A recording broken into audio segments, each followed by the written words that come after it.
कोई नहीं, आ जाओ आ जाओ।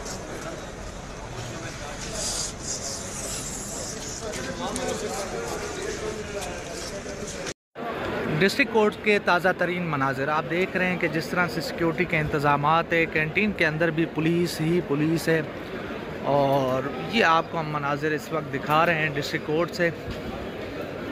ये ताज़ा तरीन मनाजिर हैं।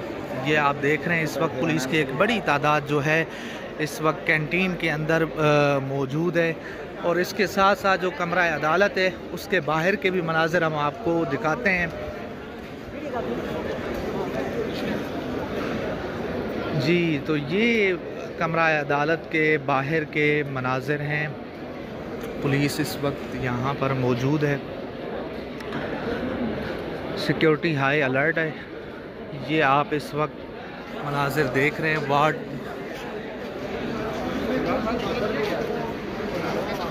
ये आप देख रहे हैं इस वक्त